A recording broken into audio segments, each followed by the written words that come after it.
ஆக இந்த யாத்ராகமம் புத்தகம்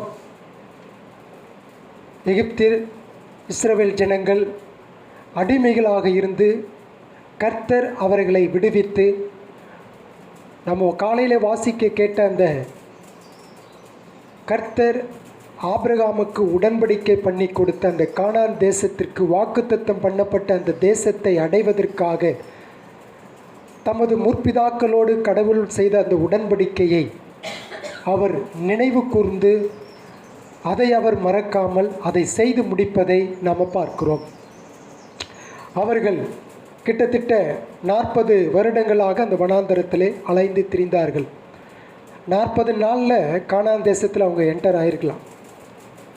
அவர்களது அவிசுவாசம், அவர்களது கீழ்ப்படியாமை, அவர்களது பாவங்கள் இவைகளே 40 நாளில் அடைய வேண்டிய அந்த வாக்குத்தத்தம் பண்ணப்பட்ட வேண்டிய கானான் தேசத்தை 40 வருடங்களாக கடவுள் மாற்றி போட்டார். இப்போ அதுலேருந்து நமக்கு ஒரு பாடம். கடவுளுடைய வார்த்தையை நாம் அவிசுவாசம் கொள்ளுகின்ற பொழுது நம்மையும் கடவுள் என்ன செய்கிறார்? அலைய வைப்பார். அவர் சொன்னதை கொடுத்துருவார், அதில் மாற்று கருத்துக்கு இடம் இல்லை. ஆனாலும் அந்த கீழ்ப்படிதலை கடவுள் நமக்கு கொண்டு வரும் வரை நம்மளை அலைய விட்டு அதுக்கப்புறம் நமக்கு கொடுப்பார். அதை நம்ம வேதத்தில் படிக்கிறோம். பலருடைய சரித்திர வாயிலாக, பாடங்கள் வாயிலாக நாம் படித்து கொண்டு வருகின்றோம். ஆக 32ஆம் அதிகாரத்தில் உள்ள மீதமுள்ள சில வசனங்களையும் பரிசுத்த ஆவியானவர் உதவியோடு இன்றைய நாளிலே நாம் பார்க்க இருக்கின்றோம். நாம் என்ன பார்த்தோம்? அந்த இஸ்ரவேல் ஜனங்கள் பொன் கன்றுக்குட்டியை உருவாக்கி கொண்டார்கள், சிலையை செய்தார்கள், செய்து வணங்கினார்கள், அதை பணிந்து கொண்டார்கள், அதை ஆராதனை செய்தார்கள், அதை அவர்கள் துதித்து நடனமாடி செய்யத்தகாததையெல்லாம் அவர்கள் செய்தார்கள். அதற்கு கடவுள் அவர்கள் அடைத்து வந்த அந்த நிலைமையிலிருந்து விழுந்து போனார்கள். அதுக்கு தான் நம்ம கொடுத்த தலைப்பு be careful not to fall. நாம் விழுந்து விடாமல் இருப்பதற்கு ஜாக்கிரதையாக இருக்க வேண்டும் அப்படின்னு முதல் குறிப்பு தான் நம்ம என்ன இருக்கிறோம். அந்த முதல் குறிப்பில் சில காரணங்களை பார்த்தோம், ஏன் அவர்கள் விழுந்து போனார்கள் என்று. அதே காரணத்திற்காக தான் இன்றைக்கு நானும் நீங்களும் விழுகின்றோம். அதே ரீசன் தான், மாற்று கருத்துலாம் ஒன்றுமே கிடையாது. அதே காரணங்களுக்காக இன்றைக்கு நாம் விழுகிறோம். அப்படி விழாமல் இருப்பதற்காக தான் நம்ம ஜாக்கிரதையாக இருக்க வேண்டும் என்று பார்த்தோம். ஆக அவர்களுக்கும் நமக்கும் எந்த வித்தியாசமும் இல்லை. முதல் காரணம் பார்த்தோம், என்னங்க? ஏன் அவங்க விழுந்து போனாங்க?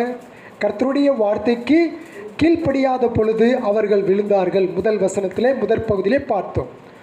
இரண்டாவது, அவர்கள் கடவுளின் மீது கடவுளின் நோக்கங்கள் மீது, கடவுள் மீது அல்ல, கடவுளின் நோக்கங்கள் மீது அவர்கள் நம்பிக்கை வைக்காமல் போனதினாலே விழுந்து போனார்கள். நாமும் அப்படிதான் முதல் வசனத்தினுடைய பிற்பகுதி பார்த்தோம். மூன்றாவது காரணம், அவர்கள் கடவுளின் கிருபையை மறந்து போனார்கள், அப்பொழுது விழுந்தார்கள். நாமளும் கூட கடவுளின் கிருபையை மறக்கின்ற பொழுது விழுந்து போகின்றோம். நான்காவதாக நம்ம பார்த்தோம், கடவுள் நமக்கு தந்திருக்கும் ஈவுகளை அல்லது வெகுமதிகளை, சொல்லப்போனால் பரிசுகளை நாம் அவரின் மகிமைக்காக பயன்படுத்த தவறுகின்ற பொழுது நாம் விழுந்து போகிறோம். இதுவரைக்கும் பார்த்தோம். இவ்வளோ 4 காரியங்களை தான் நம்ம பார்த்தோம். இன்றைக்கு நாம் பார்க்கிறது 5வது காரணம், கடவுளின் ஆராதனையை சிதைக்கும் பொழுது நாம் வீழ்கின்றோம். We fall when we distort the worship of God. கடவுளின் ஆராதனையை நாம் திரிபுபடுத்தும் பொழுது, மாற்றி அமைக்கின்ற பொழுது நாம் விழுந்து விடுகிறோம். இன்றைக்கு மிகப்பெரிய பிரச்சனை அதுதாங்க. இந்த யாத்திராகமம் 32ஆம் அதிகாரம் வாசிக்க கேட்ட முதல் 9 வசனங்களினுடைய முழு படம் எதை சித்தரிக்கிறது என்றால், அவர்கள் ஆராதனையை சீர்குலைத்து போட்டதை நாம் பார்க்கின்றோம். கடவுளின் வழிமுறைகளை விட்டுவிட்டு அவர்களது சொந்த வழிமுறையில் சென்றார்கள்.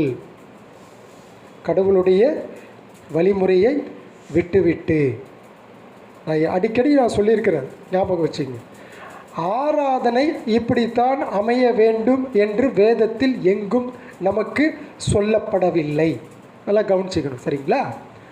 2 பாட்டு தான் இருக்கணும், 3 பாட்டு தான் இருக்கணும், 2 வேத வாசிப்பு தான் இருக்கணும், இப்படி தான் அப்படி தான் வேதம் நமக்கு ப்ரெஸ்கிரிப்ஷனாக கொடுக்கப்படலை. ஆனால் அந்த ஆராதனையில் இருக்க வேண்டிய அம்சங்களை வேதத்திலே இங்கும் அங்குமாக ஆதியாகமம் முதல் வெளிப்படுத்தல் வரைக்கும் நமக்கு ஆங்காங்கே சொல்லப்பட்டிருக்கிறது. அதை இறையியல் அறிஞர்கள் அதை நமக்கு வகுத்து கொடுத்திருக்கிறார்கள், இப்படி தான் இருக்கணும்னு சொல்லி. இப்போ ஆராதனைன்னு சொன்னால் எப்படி இருக்கணும்? பாடல் இருக்க வேண்டும், அங்கே வேத வாசிப்பு இருக்க வேண்டும், அங்கே பிரதான ஆசாரிய ஜெபம் இருக்க வேண்டும், அங்கே கர்த்தருடைய பிரசங்கம் இருக்க வேண்டும், அங்கே கர்த்தருடைய காணிக்கை இருக்க வேண்டும், அங்கே ஞானஸ்நானம் கொடுக்கப்பட வேண்டும், அங்கே திருவிருந்து காணப்பட வேண்டும் ஆராதனையில். இப்போ இவ்வளோ நேரம் நான் சொன்னதில் இதில் எல்லாம் வேதத்தில் இருக்குது. ஆனால் ஒரே இடத்துல இல்லை, ஒரே இடத்துல இல்லை. பரந்த வேதத்தில் 66 புத்தகத்தில் ஆங்காங்கே நம்முடைய காரியங்களுக்காக வசதிகளுக்காக இறையியல் அறிஞர்கள் வகுத்து கொடுத்தார்கள். சரி, அந்த இறையியல் அறிஞர்களுக்கு எப்படி தெரிஞ்சிச்சு? பாடல் இருக்கணும், ஆராதனை இருக்கணும், வேத வாசிப்பு இருக்கணும், பிரசங்கம் இருக்கணும், காணிக்கை இருக்கணும். அவர்களுக்கு எப்படி தெரிஞ்சிச்சு?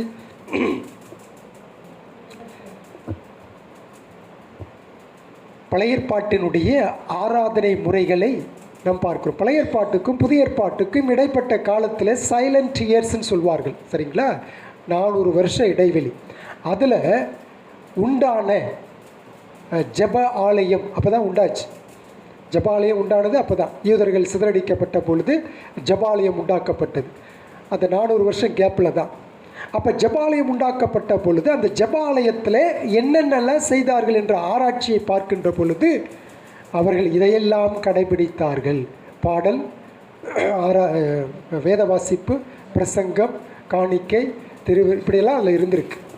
அதை வரலாற்று ஆசிரியரான ஜோசிஃபஸ் என்கின்றவர் தனது குறிப்பேட்டில் குறிப்பிடுகிறார். ஆக இதெல்லாம் இயேசுவுக்கு முன்னாடி, இயேசு கிறிஸ்து மற்றும் முன்னாடி இருந்த காலகட்டங்களில் நடைபெற்ற இந்த ஆராதனையில் இதெல்லாம் இருக்குது. அதனால தான் நாமும் கூட நம்முடைய வசதிக்காக நீ எல்லாம் சோர்ந்து போயிடக்கூடாது என்பதற்காக 1.5 மணி நேரம் வைக்கிற ஆராதனை, ஏன் 2 மணி நேரம் வைக்கிற ஆராதனை இருக்குது, 3 மணி நேரம் வைக்கிற ஆராதனையும் இருக்குது, அரை நாள் ஃபுல்லாக வைக்கிற ஆராதனையும் இருக்குது. அது அவரவர்கள் விருப்பத்தோடு அமைக்கப்பட வேண்டியது. அரை நாள் வச்சா நீங்களாம் வருவீங்களா? அடுத்த வாரம் வருவீங்களா? வரமாட்டீங்க. ஏன் வரமாட்டீங்க? போனால் ஆஃப் டே வச்சிடுறாரு, சமைக்கவும் முடியாது, ஏற்கனவே போய் தான் சமைக்கணும் அப்படின்னு சொல்லும் பொழுது கஷ்டம். ஆக மனித சிந்தனைகளுக்கு உட்பட்டு, ஆவியானவருடைய வழிநடத்துதலுக்கு உட்பட்டு, இயற்கையின் காரண காரியங்களுக்கு உட்பட்டு 1.5 மணி நேரம், திருவிருந்தப்போ ஒரு 1/4 மணி நேரம் நமக்கு எக்ஸ்ட்ரா ஆகுது, அவ்வளோதான். மற்றபடி நீங்கள் விரும்பினா எவ்வளோ நேரம்னா நம்ம வைக்கலாம். அது நமக்கு ஒன்றும் பெரிய ஆண்டவர் அதை ஏற்றுக்கொள்ள மாட்டார்லாம் கிடையாது. ஆனால் ஆராதனையில் இருக்க வேண்டிய அம்சங்கள் தொடர்ந்து காணப்பட வேண்டும். ஆனால் இங்கே நாம் பார்க்கிற ஆராதனையிலே கடவுளுக்கு மாறுபட்ட எல்லாமே மாறிடுச்சு, எல்லாமே திரிபுப்பட்டதை நாம் பார்க்கிறோம். கடவுளுடைய வார்த்தையும் அதை நமக்கு வெளிப்படுத்தி காட்டுகின்றது. என்ன பார்க்குறோம்? 5-6 வசனங்களிலே நாம் படிக்கின்றோம். ஆரோன் அதை பார்த்து அதற்கு முன்பாக ஒரு பலிபீடத்தை கட்டி நாளைக்கு கர்த்தருக்கு பண்டிகை என்று கூறினான். பாருங்க எவ்வளோ ஒரு டேஞ்சரஸ். 6வது வசனம் பாருங்க. மறுநாள் அவர்கள் அதிகாலையில் எழுந்து சர்வாங்க தகன பலிகளை இட்டு சமாதான பலிகளை செலுத்தினார்கள்.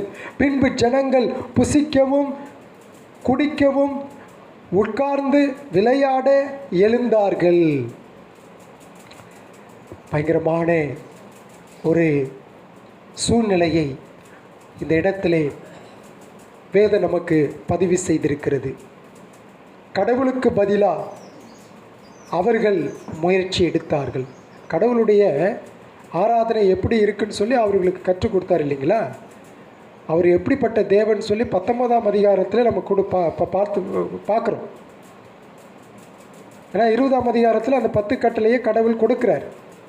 அதுக்காக 19ஆம் அதிகாரத்தில் நான் கொடுக்கிறேனே இந்த கட்டளைகள், நான் யார் எப்படிப்பட்டவர் என்பதை, மகத்துவமான மகிமையான பயங்கரமான கடவுள் நான் என்பதை அவர்களுக்கு விளக்கப்படுத்தி காட்டுகின்றார் கர்த்தர். 10 கட்டளை கொடுப்பதற்கு முன்பதாக நான் பயங்கரமான தேவன், ஒரு பவுண்டரியை போட்டார்.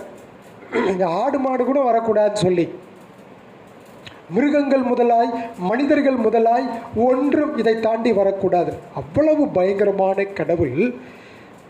அவர்களுக்கு பிரிஸ்கிரிப்ஷன் கொடுத்திருக்கிறார், இப்படி தான் அப்படின்னு சொல்லி. ஆனால் அவர்கள் கடவுளுக்கு பதிலாக அவர்கள் முயற்சி எடுத்தார்கள். ஆரோன் கூட பார்த்தீங்கன்னா நாளைக்கு பண்டிகை கொண்டாடலாம் அப்படின்றான். ஒரு தலைவன் எப்படிப்பட்ட செயலில் ஈடுபடக்கூடாதோ அதற்கு ஒரு முன் உதாரணமாக அன்றைக்கு ஆரோன் அமைந்து விட்டான். அதுதான் பெரிய பிரச்சனை. அடுத்து பார்த்தீங்கன்னா என்ன செய்கிறான் ஆரோன்? சொல்கிறான், சரி நம்ம ஒரு கடவுளை உண்டாக்குவோம், அதுக்கு நீங்கள் உங்கள் கழுத்தில் காதில் கையில் போட்டிருக்கிற எல்லாத்தையும் என்ன செய்யுங்க, காணிக்கையாக கொடுங்கள்.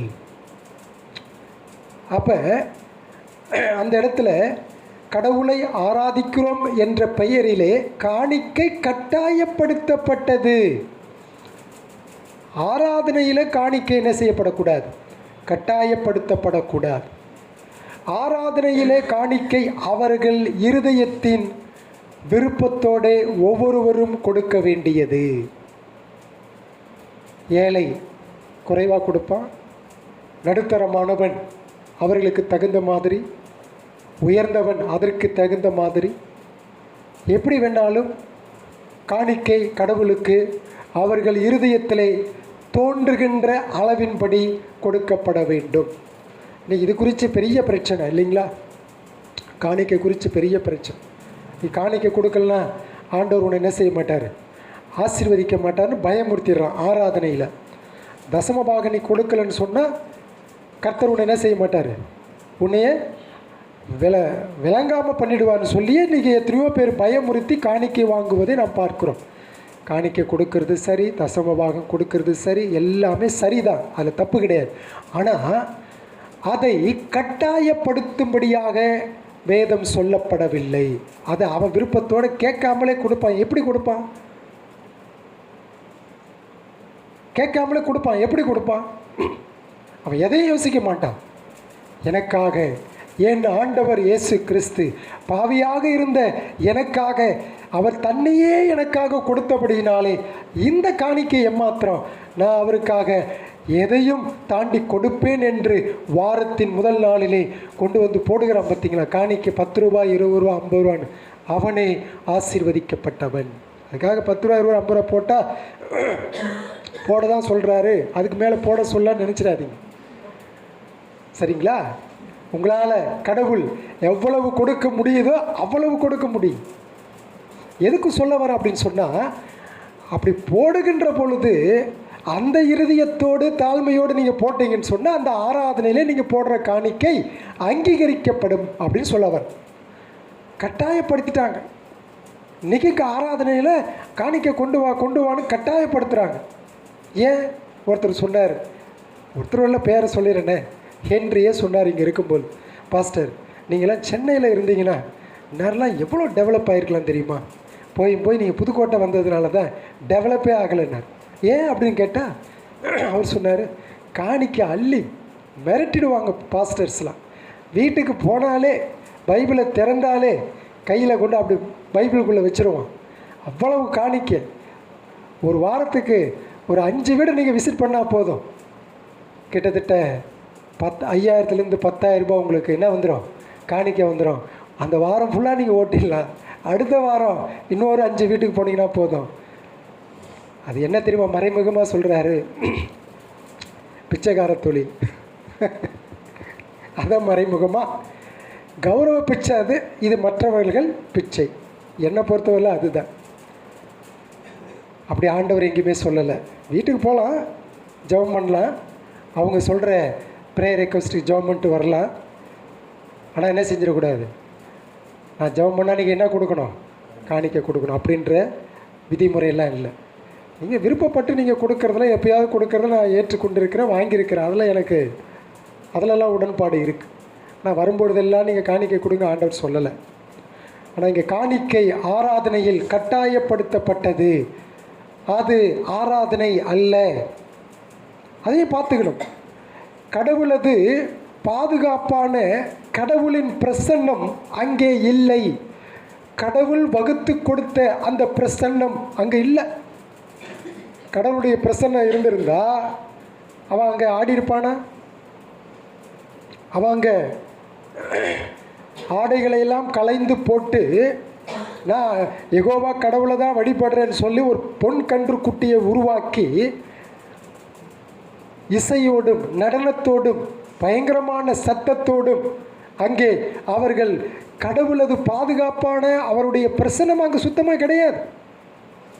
ஆனால் ஆராதனை என்ற பெயரில் அங்கே கேளிக்கைகளும் கூத்துக்களும் நடந்தது நம்ம பார்க்கிறோம். இன்னொரு விஷயம் என்ன தெரியுங்களா, ரொம்ப ஆச்சரியமானது. கர்த்தர் கடவுள் அப்படின்னு சொன்னாலே அவரை பார்க்க முடியாதவர், கடவுளை பார்க்க முடியாதது, அவரை எந்த மாம்ச கண்களினாலும் காண முடியாது. அப்படி காணக்கூடாத கடவுளை காணக்கூடிய பொன் கன்றுக்குட்டி உருவமாக மாற்றினார்கள். பார்த்தீங்களா? தேவன் ஆவியாக இருக்கிறார், அவரை தொழுது கொள்கிறவன் ஆவியோடும் உண்மையோடும் தொழுது கொள்ள வேண்டும். அப்படிப்பட்ட ஆராதனையை அவர் விரும்புகின்றார் என்று இயேசு சமாரியா பெண்ணிடம் பேசிக்கொண்டிருக்கிறார். அப்போ காணக்கூடாத கடவுளை காணும்படியாக ஒரு சிலையாக மாற்றினார்கள். இன்னொரு பிரச்சனை பாருங்க, காட்ஸ் கேரக்டர் அடிபடுதா இல்லைங்களா? என்னது? அவர் எங்கும் நிறைந்திருப்பவர். God's presence is everywhere. Is an omnipresence. அவர் எல்லா இடத்திலும் இருக்கின்றவர். இப்போ இந்த பொன் கன்று குட்டியை உருவாக்கி எங்கும் நிறைந்திருக்கின்ற கடவுளதின் மகிமையை ஒரு சின்ன பொன் கன்று குட்டியில் கொண்டு வந்து வச்சுட்டான். கடவுளின் பிரசன்னத்தை, எங்கும் வியாபித்திருக்கிற கடவுளை மட்டுப்படுத்தி விட்டான் மனிதன். பார்த்தீங்களா? இப்போ சிலை வழிபாடு எவ்வளவு பிரச்சனைன்னு பார்த்தீங்களா? சிலை வழிபாடு எல்லா இடத்திலும் இருக்கின்ற கடவுள், எங்கும் வாசம் செய்கின்ற கடவுள் ஒரு சிலையிலே கொண்டு வந்து மாற்றிவிட்டான். மனிதனுடைய பாவகரமான அகோரமான நிலைப்பாடை இந்த இடத்துல பார்க்கின்றோம். அப்புறம் என்ன சொல்லாங்க? கடவுள் என்பவர் யார்?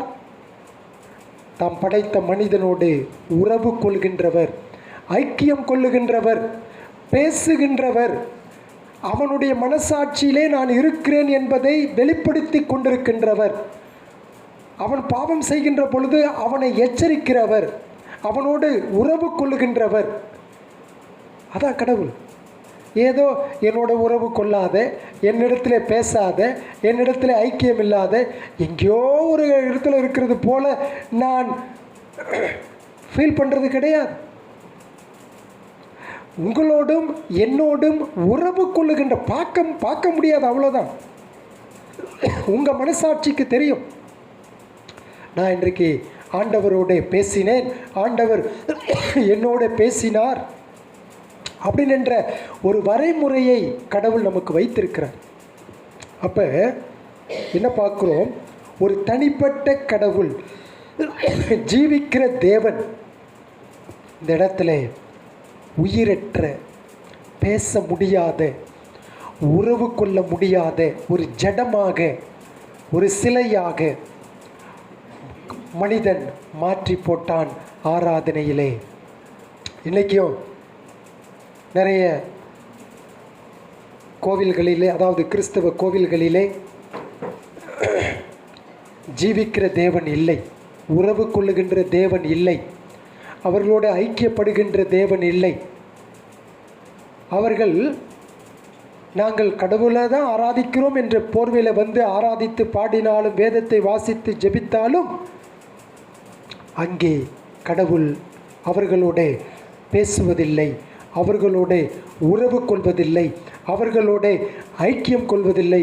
ஏனென்றால் அவர்களுடைய மனதிலே சிலை வழிபாட்டினுடைய நிலைப்பாடு இருக்கிறபடியினாலே கடவுள் அவர்களிடத்திலே பேசுவது கிடையாது. ஆனால் அவங்க நினச்சிக்கிறாங்க, நாங்கள் யார்கிட்ட பேசிட்டோம், கடவுள்கிட்ட பேசிட்டேன்னு சொல்லி அவர்கள் மாத்திரம்தான் திருப்தி அடைகிறார்கள். ஆனால் அவர்களை உருவாக்கின படைத்த தேவன் திருப்திப்படவில்லை. இப்போ கடவுளை திருப்திப்படுத்தணும்னா நம்ம என்ன செய்யணுங்க? கடவுளை திருப்திப்பட ஆராதனையிலே கடவுளை நாம் திருப்திப்படுத்த வேண்டும் என்றால் நம்ம என்ன செய்யணும்? அவர் வகுத்து கொடுத்திருக்கிற அந்த முறைமையின்படி நம்ம ஆராதிக்கணும். என் பிள்ளை என்னை சந்தோஷமாக நான் என்னை திருப்திப்படுத்தணும் அப்படின்னு சொன்னால் நான் சொல்கிறதெல்லாம் என் பிள்ளை என்ன செய்யும்? செஞ்சால் என்னை திருப்திப்படுத்துதுன்னு அர்த்தம். அப்போ ஒரு தகப்பன் தன் பிள்ளை தான் சொன்னதை செய்கின்ற பொழுது அந்த தகப்பன் அந்த பிள்ளை மீது திருப்தி அடைகிறார், சந்தோஷப்படுகிறார், மகிழ்ச்சி அடைகிறார். அதுபோல் தாம் படைத்த மனிதன் நான் வகுத்து கொடுத்த அந்த முறைமையின்படி என்னை வணங்குகின்றாள், என்னை ஆராதிக்கின்றாள் அப்படின்னு கடவுள் பார்த்து திருப்திப்படுகிறார். ஆராதனையிலே கடவுள் திருப்திப்பட வேண்டும். ஆக ஆராதனைக்கு சரியானதை செய்வதற்கு பதிலாக இந்த 32ஆம் அதிகாரத்தில் நம்ம என்ன பார்க்கிறோம்? எது எல்லாருக்கும் பிடிக்குமோ, கவர்கின்றதோ, ஈர்க்கின்ற வகையில் ஜனங்கள் செய்தார்கள். இன்றும் அதே நிலை. ஒருவேளை ஜனங்களுக்கு பயந்து போய் ஆரோன் அவர்களை வழிநடத்தியிருக்கின்றான். அதாவது இங்கே அவன் மக்கள் விருப்பத்தை அக்செப்ட் பண்ணிட்டான். மக்களுடைய விருப்பத்தை தான் ஆரோன் கேட்டான். கடவுள் இப்படி சொல்லியிருக்கிறார், இப்படி நாம் வணங்கக்கூடாது என்று சொல்வதற்கு பதிலாக ஆரோன் என்ன செஞ்சான்? மக்களுடைய விருப்பத்தை கேட்டான், மக்களுடைய விருப்பத்தை திருப்தி செய்தான். இல்லைங்க, உண்மையான தேவ மனிதன் கடவுள் என்ன சொல்லியிருக்கிறாரோ அதை மக்களுக்கு கற்றுக் கொடுக்க வேண்டும். மக்கள் விரும்புகின்றது படி அல்ல. வரமாட்டாங்க, கோச்சிக்குவாங்க, அப்படிலாம் ஆராதனையில் கிடையவே கிடையாதுங்க. மக்கள் நான் சொல்லியா வராங்க? நான் சொல்லி வந்தால் தான் மக்களை எல்லாருமே நான் கூப்பிட்றப்ப வந்திருப்பாங்களே. நான் சொல்லி மக்கள் வர்றதே கிடையாது. கடவுள் அவர்களுடைய மனதில் பேசி வரக்கூடியது தான் ஆராதனை. அப்போ எனக்கு மக்கள் நான் தக்க வச்சுக்கணும், அவங்கள பிரியப்படுத்தணும், அவங்க சொல்கிற போக்கில் நான் போகணும் அப்படின்னு சொன்னால் கூட்டம் வரும், அதில் பிரச்சனை இல்லை. ஆனால் யார் நியாயம் திரிக்கிறது? கடவுள்கிட்ட யார் அடி வாங்கிறது? நீங்களா நானா? நான் தான். நீங்கள் கிடையாது. கடவுள் உங்களை ஒன்றும் சொல்ல மாட்டார். உனக்கு தான் ப்ளூ பிரிண்ட்டே கொடுத்தாச்சு, அந்த ப்ளூ பிரிண்ட்டை பார்த்து நீ நடத்தப்பட வேண்டியதான ஆராதனை. நீ என்னமோ இஷ்டம் போல் நடத்திட்டு இருக்கேன்னு சொல்லிட்டு என்னையை தண்டிச்சு என்னையை நரகத்துக்கு அனுப்புறதுக்கு நான் என்ன செஞ்சிருக்குது? நீங்கள் பரலோகம் போயிட்டு என்னை என்ன செஞ்சிடக்கூடாது? நரகத்திற்கு அனுப்பிடக்கூடாது. அதனால தான் கடவுள் சொல்கிறார் ஊழியக்காரர்களை பார்த்து, நான் சொல்கிறபடி செய்ப்பா, ஏற்கனவே எல்லாத்தையும் கொடுத்தாச்சு, இனிமேல் ஒன்றும் இல்லை. அதை படித்து அதை சேகரித்து அதை தியானித்து வரக்கூடிய மக்களுக்கு சரியானதை சொல்லு. ஏற்றுக்கிறது ஏற்றுக்காது ஆவியானவர் அவங்க இருதயத்தில் கிரியை செய்கிறது. அதை தான் ஆவியானவருடைய வேலை. நான் ஜபம் பண்ணலாம் பாரத்தோட உங்கள் வாழ்க்கைக்காக, உங்களுடைய ஆத்மீக வளர்ச்சிக்காக, அது உண்மைதான். ஆனால் அதையெல்லாம் தாண்டி இன்றைக்கு நம்ம என்ன பார்க்கிறோம்? இன்றுள்ள சபைகள் தங்களது கலாச்சாரத்தினால் இதே விதமான நிலையை வெளிப்படுத்துகின்றார்கள். ஆராதனையை குறித்து வேதம் சொல்வதை விட்டு விலகி அவரவர்கள் வழியிலே இன்றைக்கு கிறிஸ்தவம் ஆராதனை என்ற போர்வையில் சென்று கொண்டிருக்கிறது. அதனுடைய விளைவு என்னவென்றால், ஆராதனையில் கலந்து கொள்ளுகிறவர்கள் ஏதோ ஒரு உணர்ச்சி பூர்வமாக இருந்தோம் என்று நினைத்து அதிலே திருப்தி அடைகிறார்கள். அவர்கள் ஆரோனைப் போல தலைவர்களால் வழிநடத்தப்பட்டு கடைசியில் தங்களை கெடுத்துக்கொண்டு தீமைக்கே வழிவகுக்கிறார்கள். இதுதான் ஆராதனையில் நம்ம பார்க்கிறோம். ஆனால் இதற்கு எதிரடையாக நாம் பார்ப்பது என்னவென்றால் கடவுளுடைய வழிமுறையின்படியான ஆராதனை என்பது, நல்லா கவனிங்க, கடவுளுடைய வழிமுறையின்படியான ஆராதனை என்பது சுவிசேஷத்தை வெளிப்படுத்தும். சுவிசேஷனா என்னது? God the Father, God the Son and God the Holy Spirit, triune God, திரித்துவ ஏக கடவுளை சுவிசேஷம் வெளிப்படுத்துகிறது. இந்த சுவிசேஷம் உயர்த்தப்பட வேண்டும், மகிமைப்படுத்தப்பட வேண்டும் ஆராதனையிலே. அப்போ ஆராதனையிலே சுவிசேஷம் வெளிப்படுத்தப்பட வேண்டும் என்றால் பிதாவாகிய கடவுள் உயர்த்தப்பட வேண்டும், குமாரனாகிய கடவுள் உயர்த்தப்பட வேண்டும், பரிசுத்த ஆவியானவர் உயர்த்தப்பட வேண்டும். சுவிசேஷனா இயேசு கிறிஸ்து தான் நமக்காக கல்வாரி சிலுவையிலே பாவத்திற்காக மரித்து அடக்கம் பண்ணப்பட்டு உயிர்த்தெழுந்து பிதாவின் வலது பரிசுத்திலே நமக்காக பரிந்து பேசிக்கொண்டு திரும்பவும் வரப்போகிறார். இதில் பிதாவினுடைய பணி என்ன? இதில் ஆவியானவருடைய பணி என்ன? ஒன்று இல்லையே. அப்போ சுவிசேஷம் என்பது வெறுமனே இயேசு கிறிஸ்துவை மட்டுமே சார்ந்ததல்ல, திரித்துவ தேவனை சார்ந்தது. Are you all here? இங்கே தான் இருக்கீங்களா? ஆக சுவிசேஷம் என்பது பிதா, குமாரன், பரிசுத்தாவியாகிய திரித்துவ தேவனை சார்ந்தது. அது ஆராதனையிலே உயர்த்தப்பட வேண்டும், மகிமைப்படுத்தப்பட வேண்டும். அதை தான் நாம் இந்த இடத்துல பார்க்கின்றோம். சுவிசேஷம் வெளிப்படுத்தப்பட வேண்டும்.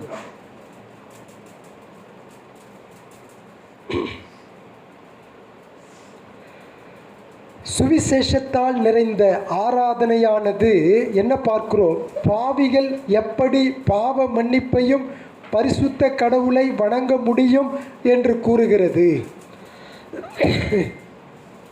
இந்த சுவிசேஷத்தை தான் ஆசரிப்பு கூடாரம் மறைமுகமாக வெளிப்படுத்தி காட்டுகிறது. ஆசரிப்பு கூடாரத்தில் உள்ள ஒவ்வொரு பொருட்களும் வரப்போகின்ற மேசியாவையே அது அடையாளப்படுத்தப்படுகிறது என்பதை குறித்து நாம் சுருக்கமாக பார்த்தோம், விரிவாக இல்லாவிட்டாலும். சரிங்களா? ஆக அந்த ஆராதனையிலே கடவுளுடைய சுவிசேஷம் ஆசரிப்பு கூடாரத்தில் நம்ம பார்த்தோம். ஆக ஆராதனை என்பது கடவுளை மகிமைப்படுத்துவது என்பதை நாம் ஞாபகத்தில் வைக்க வேண்டும். ஒவ்வொரு முறையும் வருகிறவர்கள் தங்களது மனநிறைவை பூர்த்தி செய்வது அல்ல ஆராதனை. இப்போ சில நேரங்களில் வெளியூருக்கெலாம் போயிட்டா சண்டே எங்கே அட்டன் பண்ணுறது என்பது ரொம்ப கன்ஃபியூஷனாக இருக்கும். சில சபைகளுக்கு போனால் ஆராதனை என்ற பேரில் 1 மணி நேரம் பாட்டை பாடி டான்ஸ் ஆடி அதனுடைய அந்த உணர்ச்சி பூர்வமான காரியங்களை தான் சொல்லி மையப்படுத்தப்படுவதை நம்ம பார்க்குறோம். ஆராதனை முடிஞ்சு வெளியே வந்துட்டான்னு பார்த்துங்களா, இன்றைக்கி ஒர்ஷிப் சூப்பராக இருந்துச்சுல்ல, அந்த பாட்டெல்லாம் அப்படி அருமையாக இருந்துச்சுல்ல, இவ்வளோ சூப்பராக இருந்துச்சு அந்த பாட்டு. அந்த ஜான் ஜபராஜ் பாட்டு பாடி சும்மா அப்படியே மியூசிக்லாம் போட்டு இன்னும் கொளுத்துட்டாங்கப்பா. போன வாரத்தை விட இந்த வாரம் எப்படி இருந்துச்சுங்க, டாப் மோஸ்ட் லெவல் அப்படின்னு சொல்லுவான். பாட்டு கேட்குறது தப்பு இல்லை, மியூசிக்கை போடுறது தப்பு இல்லை, இதெல்லாம் எதுவுமே nothing wrong in it self. ஆனால் என்ன பிரச்சனை? சூப்பராக இருந்துச்சுல்ல. அப்போ எதை பார்க்குறான்? இசை, ராகம், பாடல், இன்ஃப்ராஸ்ட்ரக்சர் உள்ளுக்குள்ளே போயிட்டிங்கன்னா சூப்பராக இருக்கும். வெளியே வர்றதுக்கு நமக்கு இதாக சென்ட்ரலைஸ்டு ஏசி ஆனால் தப்பு கிடையாது, ஆனால் நல்லது தான். ஆனால் இதெல்லாம் அதைத்தான் மையப்படுத்துகிறாங்கன்னு சொல்லவர். எந்த மனிதன் ஒருவன் இன்றைக்கி நான் போனேன் இல்லைங்களா, பரிசுத்த ஆவியான கடவுள் அவருடைய வார்த்தையின் மூலம் என் பாவத்தை சுட்டிக்காட்டி இனிமே அந்த பாவத்தை செய்யாதபடிக்கு என்னை வழிநடத்தி என்னை எச்சரித்து என்னை ஆசீர்வதித்தார். பார்த்தீங்களா? இந்த கடவுளுடைய வார்த்தை இந்த வாரத்தில் நான் கேட்டது போல் நான் எப்பவுமே கேட்கலைங்க. எனக்கு அந்தளவுக்கு பரிசுத்த ஆவியானவர் பேசினார். பாஸ்டர்னு சொல்லிடக்கூடாது, ஏன்னா அதுலேயும் கவனமாக இருக்கணும். ஏன்னா பாஸ்டர் தான் இப்படி அவ்வளோ சூப்பராக பேசினாருன்னு சொல்லி பாஸ்டரை உயர்த்திடுறது. இங்கே கடவுளுடைய வார்த்தையை தான், அதே வார்த்தை தான் நீங்களும் படிக்கிறீங்க, நானும் படிக்கிறேன். சில நேரங்களில் வியாக்கியானப்படுத்தக்கூடிய சில சூழ்நிலைகள் மாறலாம். ஆனால் எந்த மனுஷனை அப்படி எப்போ சொல்கிறானோ அப்போ தான் ஆராதனையில் கடவுள் மகிமைப்பட்டார்னு அர்த்தம். அப்போ அந்த மனுஷன்தான் சொல்லுவான். அந்த பாடல் வரிகள் பார்த்தீங்களா, அந்த வரிகளில் அந்த 2வது ஸ்டான்ஸா ரொம்ப நல்லா இருந்துச்சு. ஏன்னா அந்த வரி பாருங்கள், என் பாவம் தீர்ந்த நாளையே அன்போடு எண்ணி ஜீவிப்பேன், இந்நாளில் பெற்ற ஈவையே அன்போடு எண்ணி ஜீவிப்பேன். அந்த வார்த்தைலாம் பார்த்தீங்கன்னா எப்படி இருக்குது? அப்போ ஆராதனையிலே பாடல் வரிகள் முக்கியம், வேத வாசிப்பு முக்கியம், பிரசங்கம் முக்கியம், கடைசியாக இறுதி ஜெபத்துக்கு முன்னாடி எடுக்கிற காணிக்கையும் முக்கியம். நம்ம நிறைய பேர் காணிக்கை என்ன செய்கிறதில்ல, ரெவரன்ஸோடு போடுறதில்ல. சரியாக ஆண்டவருக்குன்னு அப்படி ஜெபத்தோடு அப்படி போட்டுடணும். மனசுக்குள்ளே மனசாட்சியில் ஒரு சின்ன ஜெபம் பண்ணி அப்படி போடுங்க. அதுதான் ஆராதனை. அதை தான் கர்த்தர் எதிர்பார்க்கிறார். இன்றைக்கு எல்லாம் மாறி போயிடுச்சு.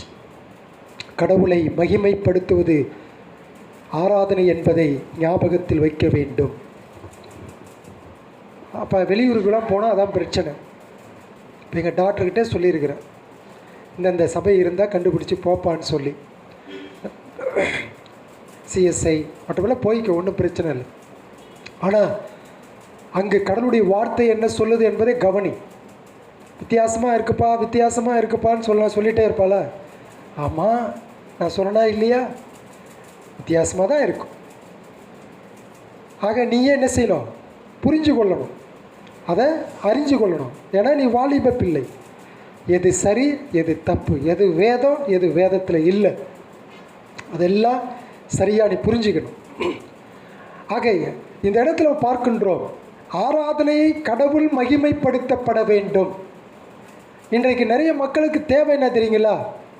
அந்த இஸ்ரவேல் ஜனங்கள் ஆராதித்த அதே பொன் கன்று குட்டியை தான் வேற ஒரு வகையில் ஆராதிச்சுட்டு இருக்கிறான். அன்னைக்கு பொன் கன்று குட்டி, ஆனால் இன்னைக்கு பொன் கன்று குட்டி அங்கே இல்லை, ஆனால் வேற ஒன்று இருக்கின்றது. ஏன் நிறைய பேருக்கு பொன் கன்று குட்டி தேவை? அதனால் பேச முடியாது, அதனால் அசைய முடியாது, அதனால் உறவு கொள்ள முடியாது, மீன்ஸ் ஐக்கியம் கொள்ள முடியாது. அப்போ பேசாத ஒன்றை, உறவு கொள்ளாத ஒன்றை தான் நினைத்த விதத்தில் மனிதன் கையாள முடியும்.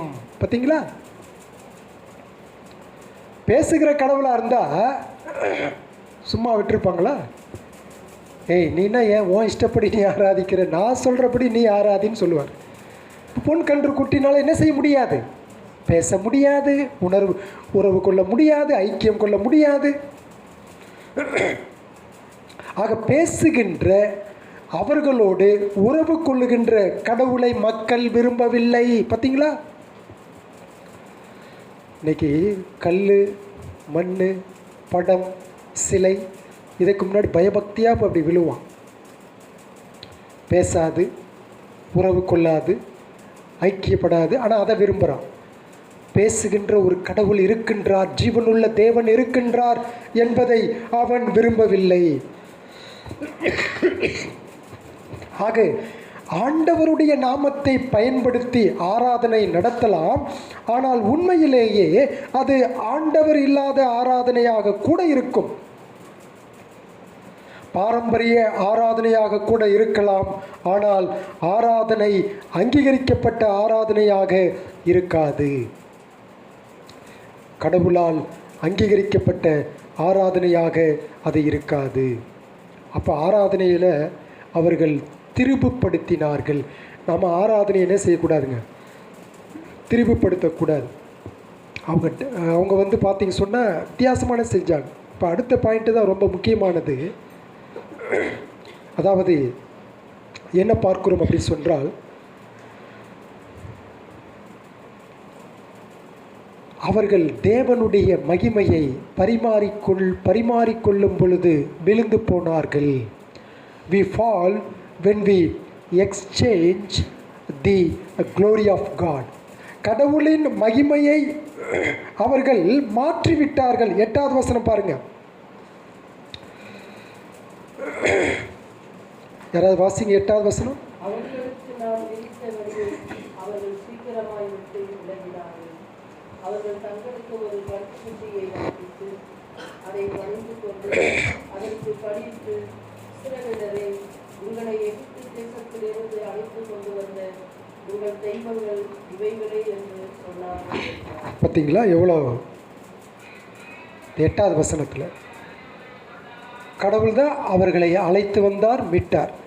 கர்த்தரே அவர்களை படைத்தவர், அவர்களை மீட்டவர். அவரை வணங்குவதற்கு பதிலாக அவர்கள் படைத்த ஒன்றை வணங்குவதை தேர்ந்தெடுத்தார்கள். கர்த்தருக்கு கொடுக்க வேண்டிய மகிமையை, கனத்தையை, உயர்வான தன்மையை அப்படியே exchanging the glory of God to the calf, பொன் கன்றுக்குட்டி, கோல்டன் காஃப்க்கு போட்டான். அந்த பொன் கன்றுக்குட்டிக்கு மாற்றிவிட்டார்கள். அதனால தான் அப்போஸ்தலனாகிய பவுல் சொல்கிறாரு, ரோமருக்கு எழுதின நிருபம் ரொம்ப அருமையாக சொல்கிறார். இந்த இஸ்ரவேலர்லாம் நினச்சிக்கிட்டாங்க நாம் அதி புத்திசாலின்னு அவங்க நினச்சிக்கிட்டாங்க. அதை தான் இந்த இடத்துல ரோமருக்கு எழுதின நிருபத்தில் 1 அதிகாரத்தில் அப்போஸ்தலனாகிய பவுல் சொல்கிறாரு. ரொம்ப சொல்கிறாரு. 22 பாருங்க. அவர்கள் தங்களை ஞானிகள் என்று சொல்லியும் பைத்தியக்காரராகி அழிவில்லாத தேவனுடைய மகிமையை அழிவுள்ள மனுஷர்கள், பறவைகள், மிருகங்கள், ஊரும் பிராணிகள் ஆகிய இவைகளுடைய ரூபங்களுக்கு ஒப்பாக மாற்றினார்கள். அடுத்த வசனம் பாருங்கள். இது நிமித்தம் அவர்கள் தங்கள் இருதயத்தில் உள்ள இச்சைகளினாலே ஒருவரோடு ஒருவர் தங்கள் சரீரங்களை அவமானப்படுத்தத்தக்கதாக தேவன் அவர்களை அசுத்தத்திற்கு ஒப்பு கொடுத்தார். தேவனுடைய சத்தியத்தை அவர்கள் பொய்யாக மாற்றி சிருஷ்டிகரை தொழுது சேவியாமல் சிருஷ்டியை தொழுது சேவித்தார்கள். அவரே என்றென்றைக்கும் ஸ்தோத்திரிக்கப்பட்டவர், ஆமீன் அப்படின்னு சொல்லி பவுல் முடிக்கிறார்.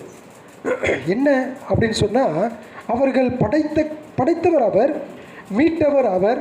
ஆனால் அவரை வணங்குவதற்கு பதிலாக படைத்த ஒன்றை அவர்கள் தெரிந்தெடுத்தார்கள். அதை தான் இந்த இடத்துல படிக்கின்றோம்.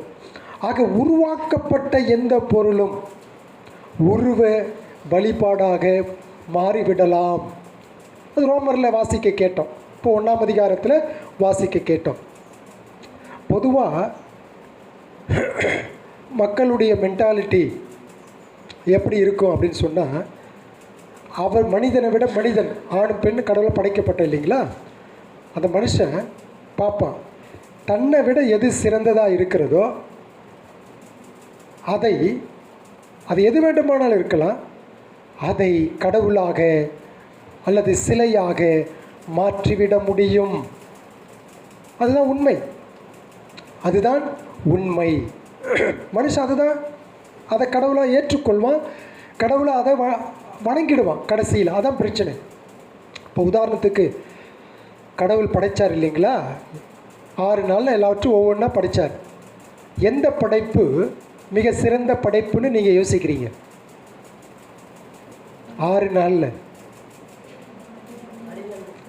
மனிதன் மட்டுமே சிறந்த படைப்பு.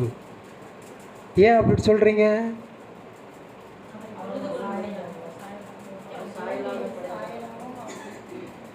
எல்லாவற்றையும் வார்த்தையினாலே படைத்தார். மனிதனை வார்த்தையினாலே படைக்கவில்லை.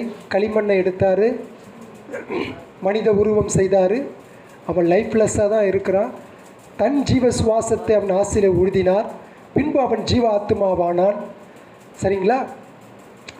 நீங்கள் சொன்ன மாதிரி கரெக்டாக சொன்னீங்க. கடவுளுடைய சாயலில் படைத்தார், உறவு கொள்ள, ஐக்கியம் கொள்ள எல்லாம். அப்போ அதில் ஆதாமை படைச்சிட்டு ஆதாமனுடைய விலா எலும்புறது யாரை படைச்சது? ஏவாளை படைச்சது. நல்லா யோசிச்சு பார்த்து என்னைக்காவது யோசிச்சிருக்கீங்களா ஆதாம் ஏவாளை எப்படி இருந்திருப்பாங்கன்னு? நான் யோசிச்சிருக்கிறேன். உலகத்திலே அதாவது மிஸ்டர் யூனிவர்ஸ், மிஸ்ஸஸ் யூனிவர்ஸ்லாம் சொல்கிறாங்க இல்லைங்களா, எல்லாம் அவங்க தான். ஏன்னா கடவுளால் நேரடியாக படைக்கப்பட்டவர்கள். கடவுளால் நேரடியாக படைக்கப்பட்ட ஆதாம் ஏவாளை எப்படி இருப்பாங்க? அதனால தான் நான் நினைக்கிறேன், ஆதாமை படைச்சிட்டு அந்த தோட்டத்தில் அவனுக்கு அயர்ந்த நித்திரை உண்டு பண்ணி விலா எலும்பை எடுத்து ஏவாளை கொண்டு வந்து படைக்கிறார். அவனுக்கு எல்லாம் தூக்கம் கலைஞ்சோடனே பக்கத்தில் யார் நிற்கிறா? அப்போ அவனுக்கு என்ன செஞ்சுருக்கான்? அவனுக்கு என்ன, அவன் என்ன யோசிச்சிருப்பான்? ஒரு அழகான பெண் என் பக்கத்தில் வந்து கடவுள் படைத்து வச்சிருக்கிறான்னு சொல்லி திருமணத்தை ஏற்படுத்துகிறார் கடவுள். அப்படி அவன் படைத்த உடனே ஒரு பாட்டே பாடினானா இல்லைங்களா? இவள் என் எலும்பில் எலும்பும் என் மாம்சத்தின் மாம்சமும். அது பாடல், இட்ஸ் நாட் ஏ ப்ரோஸ். சரிங்களா? முதல் பாடல் யார் பாடினது? ஆதாம். யாரை பார்த்து பாடினா? இப்போ மனித படைப்பு ஏவாள் ஒரு அற்புதமான படைப்பு, அருமையான ஒரு படைப்பு.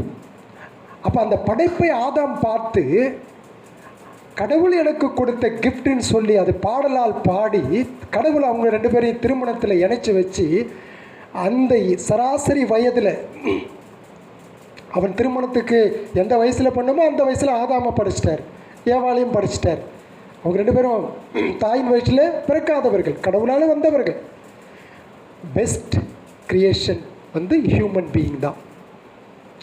அப்போ இன்றைக்கு மனிதன் பாவத்தினாலே மனிதன் சிறந்த மனிதனை தான் அடைய வேண்டும் என்பதற்காக தவறான யுக்தியிலே கையாளுகின்றான் பாவத்தினாலே. அதான் பிரச்சனை. அப்போ அவனுக்கு என்னன்னா, இதை கடவுள் தான் உண்டாக்குனார், கடவுள் தான் படைத்தார்னு சொல்லி யோசிக்காம பாவத்தினாலே அவன் ஒரு அழகான ஒரு ஆணையோ அல்லது அழகான ஒரு பெண்ணையோ ஏதோ ஒரு விதத்தில் நான் திருமணம் செய்து கொள்ள வேண்டும் என்ற ஒரு கட்டாயத்திலே பாவத்தினாலே அதை அவன் யோசிக்கிறானே தவிர கடவுளை கொண்டு அவன் யோசிப்பது கிடையாது. ஆகவே கடவுளை கொண்டு யோசிக்காததுனால அவனுக்கு அந்த பெண்ணோ அல்லது ஆணோ என்னவா மாறிடுது? கடவுளாக மாறி விடுகிறாது. புரிச்சிங்களா? கடவுளை கொண்டு சிந்திக்க வேண்டும், செயல்பட வேண்டும். அதனால தான் இன்றைக்கு பாலியல் சம்பந்தமான பாவங்கள் அதிகரிக்கிறது. ஏன்? அவன் பாவத்தில் இருக்கின்றான். கடவுள் படைத்த படைப்பு பெஸ்ட்டாக தான் இருக்கிறது. ஆனால் அவன் பாவத்தில் இருக்கின்றதுனாலே ஒரு ஆண் அல்லது ஒரு பெண் அற்புதமான படைப்பு என்பதால் there are lot of அழகான ஆண்களும் பெண்களும் கடவுள் படைச்சு வச்சிருக்கிறார். யூதர்களை பார்த்தீங்கன்னா ரொம்ப மிரண்டு போயிடுவீங்க. ஜூவிஷ் பீப்புளெலாம் பார்த்தீங்கன்னா அவ்வளவு அழகாக இருப்பாங்க, போத் மேல் அண்ட் ஃபீமேல். யூதர்களை பாருங்கள், அவங்களுடைய இதில் இருக்குது, கூகுளில் போய் சர்ச் பண்ணி அவ்வளவு பியூட்டியாக இருப்பாங்க. காரணம் என்னது? அது அவங்க யார் மூலமாக வந்தவங்க? ஆபிரகாம் வழியில் வந்தவங்க. அந்த அளவுக்கு அவ்வளவு பியூட்டி. அப்போ மனிதன் அந்த அழகை பார்த்து கடவுள் விட்டு விலகி பாவத்தினாலே அவன் தவறான சிந்தனைகளை செய்து அடிமையாகின்றான். இப்போ எதுக்கு இதை சொல்ல வரேன் அப்படின்னா, சிலை வழிபாடு எப்படி வழிநடத்தப்படுகிறது என்பதற்காக நான் சொல்லி கொண்டிருக்கிறேன். சிலை வழிபாடு தப்பான காரியங்களுக்கு தான் வழி நடத்தும். அதான் ரோமர் 1ஆம் அதிகாரம் 22, 23, 24, 25 நாம் வாசிக்க கேட்டோம். அப்போ சிலை வழிபாடு எங்கெல்லாம் இருக்கின்றதோ அங்கே 2 பிரச்சனை இருக்கும். முதல் பிரச்சனை என்ன அப்படின்னு சொன்னால், நாம் இங்கே பார்த்தோமா இல்லைங்களா, அவர்கள் தங்களை கெடுத்து கொண்டார்கள். ரோமரில் 1ஆம் அதிகாரத்தில் அப்போஸ்தலனாகிய பவுல் சொன்னது போலவே இங்கே நடந்துச்சா இல்லைங்களா? யாத்திராகும் 32ஆம் அதிகாரத்தில் ஆணும் பெண்ணும் நடனமாடி அவர்கள் தங்களை கெடுத்து கொண்டார்கள். அற்புதமான படைப்பு, போத் மேல் அண்ட் ஃபீமேல்.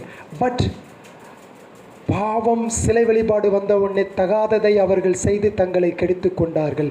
சிலை வழிபாடு அந்த மனிதர்களை கெடுக்கத்தான் வழிநடத்துமே தவிர ஆசீர்வாதம் அல்ல. அதை தான் அந்த இடத்துல பார்க்கின்றோம். 7வது வசனத்திலே 8வது வசனத்திலே சொல்வதை பார்க்கிறோம். அவர்கள் தங்களை கெடுத்து கொண்டார்கள். அவர்களுக்கு நான் விதித்த வழியை அவர்கள் சீக்கிரமாய் விட்டு விலகினார்கள். எவ்வளோ ஆபத்தான விஷயம் பாருங்க. டான்ஸ்லாம் ஆடிட்டான். டான்ஸ் ஆடுறது ஒரு பாவம் கிடையாது.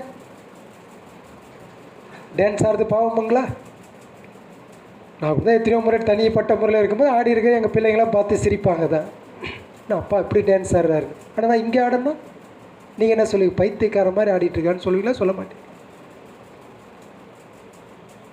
டான்ஸ் ஆடுறது பாவம் அல்ல, இசை கேட்பது பாவம் அல்ல. நானும் நல்ல நல்ல பாடல்கள் இசையோட தான் கேட்கலாம், தப்பு கிடையாது, நத்திங் ராங். ஆனால் எங்கே என்ன பார்க்கின்றோம், அவர்கள் அந்த நடனம் மற்றும் இசை, அதனுடைய ஒளி சத்தம் இவைகளினால் காட்டுத்தனமான அவமானகாரமான செயலில் ஈடுபட்டார்கள். பவுல் ரோமர் 1 குறிப்பிடுவது போல இழிவான இச்சை ரோகங்களுக்கு அவர் ஒப்பு கொடுத்துட்டார். இதுதான் நிறைய பேருக்கு உயிருள்ள ஜீவனுள்ள தேவனை தெரியலன்னா இப்படிப்பட்ட பிரச்சனை தான். இப்படிப்பட்ட பிரச்சனை. சிலை வழிபாட்டினுடைய 2வது விளைவு என்ன தெரியுங்களா? 2வது விளைவு, நாம் எதை வணங்குகிறோமோ அதை போலவே மாறிடுவோம். அதான் பிரச்சனை. சிலை வழிபாட்டு பிரச்சனை என்னன்னா, எதை வணங்குகிறோமோ அதை போலவே நாம் மாறிவிடுவோம். அதை தான் பார்க்கின்றோம். சங்கீதம் 115 சொல்றாரு. 135ஆம் சங்கீதத்தில் இருக்கு, 115ஆம் சங்கீதத்தில் இருக்கு. 4வது வசனம் பாருங்க. அவருடைய விக்கிரகங்கள் வெள்ளியும் பொன்னும் மனுஷருடைய கைவேலையுமாய் இருக்கிறது.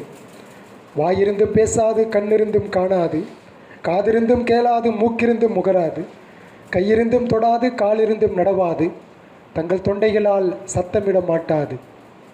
அவைகளை 8வது வசனம் பாருங்க. அவைகளை பண்ணுகிறவர்களும் அவைகளை நம்புகிறவர்கள் யாவரும் அவைகளைப் போலவே இருக்கிறார்கள். பார்த்தீங்களா? இவ்வளோ ஆச்சரியமாக இருக்குது பாருங்க. இவ்வளோ ஆச்சரியமான ஒரு விஷயத்தை பார்க்கின்றோம் இந்த இடத்துல. ஆக சுருக்கமான பார்க்குறோம், அவைகள் சிலைகள், மனித கைகளால் செய்யப்பட்டது. வாய் இருக்கும், பேசாது. கண் இருக்கும், பார்க்காது. காது இருக்கும், கேட்காது. கண், காது, வாய் எல்லாமே என்னதான் அதுக்கு டஃப் அண்ட் டஃப். அதுக்கிட்ட போயிட்டு உட்காந்துட்டு காலம் ஃபுல்லாக என்ன செஞ்சுருப்பான்? எவ்வளோதான் சத்தம் போட்டாலும் அது கேட்குமா? எவ்வளோதான் நீ ஓதிட்டு இருந்தாலும் அது கேட்குமா? கேட்கவே கேட்காது. சில நேரங்களில் சிரிப்பு தான் வரும் நமக்கு. காலையிலேருந்து சாயங்காலம் வரைக்கும் என்னமோ அந்த இதில் சொல்லிகிட்டே கிடப்பானுங்க. கேட்கவே கேட்காது. எளிய காலத்தில் பார்த்தோமா இல்லைங்க, எங்கேயாவது ட்ராவலில் போயிருப்பான் அவன் சாமி, வர்றதுக்கு லேட்டாகும். 1 ராஜாக்களில் படித்தோமா இல்லைங்களா? தங்களை அடித்து கீறி கொண்டு சாட்டையினால் அடித்தார்கள், ரத்தம் பீறிடுச்சு. இப்போ எளியா பார்த்து அவங்கள கேலி கிண்டல் பண்ணுறான். நான் இவ்வளோ நேரம் கூப்பிட்றீங்க, உங்கள் கடவுள் என்ன செய்யலை, இன்னும் வரலையே. அதான் சிலை வழிபாடு. அது தொண்டை இருக்கும், பேச முடியாது. அதை வழிபடுறவன் அதை போலவே. அப்படின்னா என்னது? அது எப்படி மரித்திருக்கிறதோ அதை வழிபடுறவன் மரித்தவன். அதனால தான் ஆண்டவர் சொன்னார், லெட் த டெட் பரி த டெட்.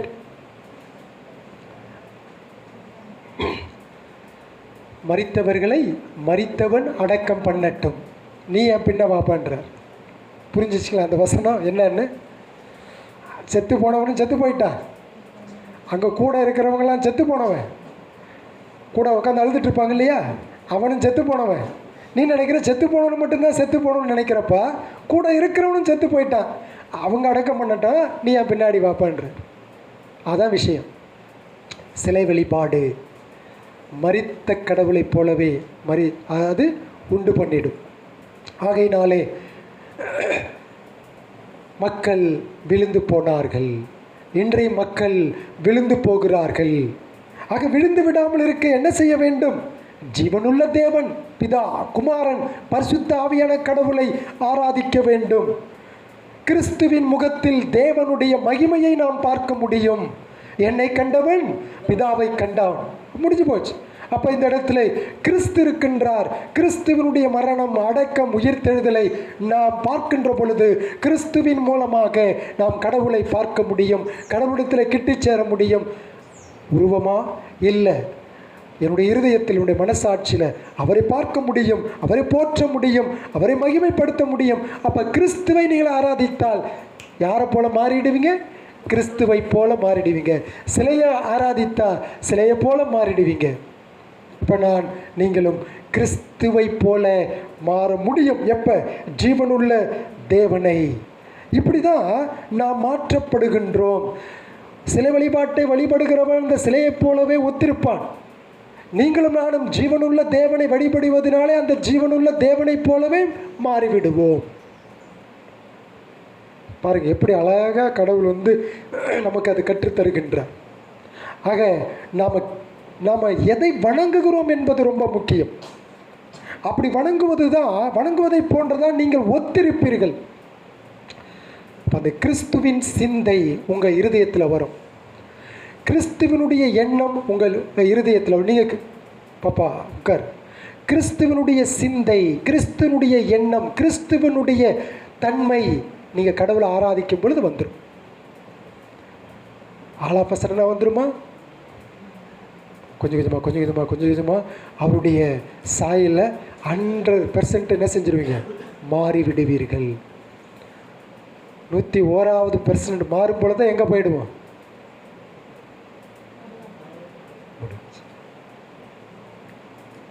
100% மாறுற வரைக்கும் இங்கே வச்சுருப்பார்.